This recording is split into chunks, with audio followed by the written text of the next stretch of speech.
रसूलिल करीम अम्मा बाद फ़अऊज़ु बिल्लाहि मिनश शैतानिर रजीम बिस्मिल्लाहिर रहमानिर रहीम इय्याका नअबुदु व इय्याका नस्तईन सदक़ल्लाहुल अज़ीम। न हो माहौल से मायूस कि दुनिया खुद बना अपनी, नई कश्ती नई आंधी नया तूफान पैदा कर। मेरे बुजुर्गों और दोस्तों, आज जरूरत इस बात की है कि जो मौजूदा हालात हैं उससे मायूस होने के बजाय हम उस खुदा की तरफ लौ लगाएं और उसकी तरफ मुतवज्जो हों जो पूरी दुनिया का मालिक है, और हम उसी की इबादत करने वाले हैं और उसी से हमें मदद मांगनी चाहिए। क्योंकि दुनिया कुछ दिन पहले ये कह रही थी कि ये मेरा मुल्क है, मैं इसका मालिक हूँ, मैं जिसे चाहूँगा उसे रखूँगा, मैं जिसे चाहूँगा उसे मुल्क से बाहर कर दूँगा। लेकिन खुदा के एक कहर की निगाह ने कई लोगों को इस दुनिया से दूसरे दुनिया में पहुंचा दिया।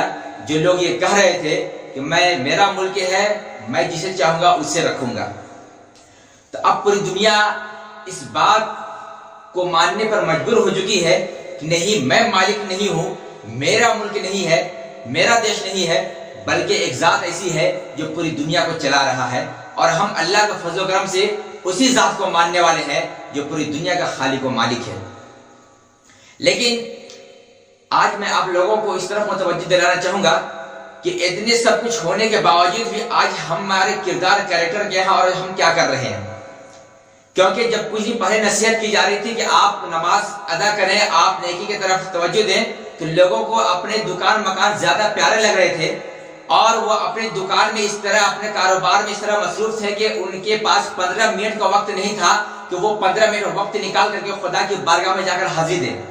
लेकिन आज जब खुदा के अजाब ने उन्हें घेर रखा है तो 15 मिनट का 15 दिन से जायद हो चुके हैं। न उनके दुकान खुलने का कोई आसार दिख रहा है और न कोई उनके कंपनी के कोई आगे तरक्की का सामान दिख रहा है। पता क्या चला कि खुदा वो है जो पूरी दुनिया को चला रहा है, और आप ये सोचते हैं कि मैं दुकान चलाऊंगा तो दुकान चलेगी, नहीं चलाऊंगा तो नहीं चलेगी। आप कौन होते हैं? आप तो खुद नहीं चल पाते हैं या खुद नहीं चल सकते हैं। आप तो हर चीज के मोहताज हैं। अगर आपकी सांस 1 मिनट के लिए रुक जाए तो आप उसे चला नहीं सकते हैं। अगर आप हवा रुक जाए तो आप उसे चला नहीं सकते हैं। तो दुनिया के चलाने से दूर की बात है। तो मैं मुतवज्जो इस तरफ कराना चाहूंगा कि आज भी वक्त है कि हम अपने गुनाहों से बाज आ जाएं और अपने अमाल का जायजा लें और फिर मुहासबा करें कि हमें क्या करना चाहिए था और क्या नहीं करना चाहिए। क्योंकि आज इतनी मुसीबतों का सामना हम कर रहे हैं, दिन भर शिकवे कर रहे हैं कि खुदा मुझसे नाराज हो गया है, खुदा का अजाब है, यह खुदा की आजमाइश है। लेकिन उसके बावजूद भी हम क्या कर रहे हैं? आपको पता है, आज मुसलमान अगर घूम नहीं रहे हैं, मस्जिद नहीं जा रहे हैं या और काम नहीं कर रहे हैं, लेकिन वो तमाम गुनाह के काम कर रहे हैं। अगर उसकी शक्ल बदल गई है, शराब पीने वाले शराब अगर नहीं मिल रहा तो ताड़ी से काम चला रहे हैं। जुआ खेलने वो जाया करते थे, वहां अगर जुए के अड्डे पे नहीं जा पा रहे हैं तो वो अपने घरों में चंद लोग इकट्ठे होकर के वो जुए खेल रहे हैं। इसी तरह वो जो गुनाह कर रहे थे वो अपने घरों में कर रहे हैं, अपने मोहल्ले में कर रहे हैं। पता क्या चला? आज भी वो गुनाहों से बात नहीं आ रहे हैं। इसे बात यह कि अगर आप चाहते हैं अपनी हिफाजत, अगर आप चाहते हैं मुल्क की हिफाजत, तो आप अपने अमाल का जायजा लें, वरना आपको दुनिया तबाह होने से नहीं रोक सकती है। मेरे बुजुर्गों दोस्तों, मैं ये पैगाम देना चाहूंगा कि अगर दुनिया को महफूज रखना चाहते हैं और खुद भी महफूज रहना चाहते हैं तो खुदा की तरफ रुजू करें। और आप ये ना सोचें कि आपके मरने से क्या होगा। दुनिया ये कहेगी कि आप मर गए हैं, लेकिन आप अपने घर वालों के लिए आप ही दुनिया है। अगर आप मर जाएंगे तो आपके घर वालों की दुनिया चली जाएगी, आपके घर वालों के लिए दुनिया अंधेरी हो जाएगी। इसलिए अपना ख्याल रखें और खुदा की तरफ रुजू करें। बस एक मिसाल के जरिए मैं बताना चाहूंगा कि आज भी खुदा का दर खुला हुआ है, आज भी खुदा रहमान रहीम है। जरूरत इस बात की है कि हम उसकी तरफ रुजू करें, हम उसकी बारगाह में जाकर तौबा करें। जिस तरह से दुनिया में मोहब्बत करने वाली एक जो जात होती है वो माँ की जात हुआ करती है, और फिर वो माँ जब उस चंद बच्चे मोहल्ले में खेल रहे होते हैं और बच्चा अपने जिस्म को गंदा करके, अपने कपड़े को गंदा करके घर वापस आता है, तो माँ 2-4 लपड़ मारती है, फिर उसे मोहब्बत से उसे नहला धुलाकर, उसे अच्छे कपड़े पहनाकर, उसे अच्छा खाना देती है।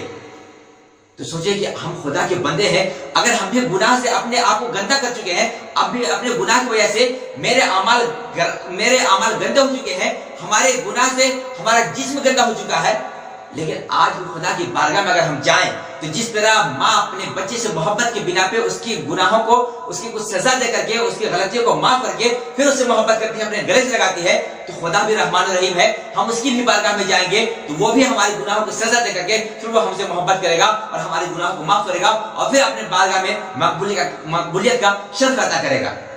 ضرورت اس بات کی ہے کہ آج بھی ہم خدا کی بارگاہ میں جائیں اور توبہ کریں اور اپنے اعمال سے وہ جو ہم نے اب تک گناہ کیے ہیں اس سے توبہ کریں. انشاءاللہ خدا ہم سے راضی ہوگا اور ہماری مدد کرے گا, کیونکہ دنیا تو ہماری دشمن ہمیشہ سے رہی ہے اور ہمیشہ رہے گی. ہمیں دنیا کو منانے کی ضرورت نہیں ہے, ہم دنیا کے مالک کو منا لیں گے. انشاءاللہ دنیا ہمارے قدموں میں ہوگی. بس اس شعر کے ساتھ اپنے گفتگو کو تمام کرتا ہوں کہ آج ان کی پناہ, آج مدد مانگو سے پھر نہ ماننے کی قیامت میں اگر مان گیا. آپ مرنے کے بعد کیا کریں گے؟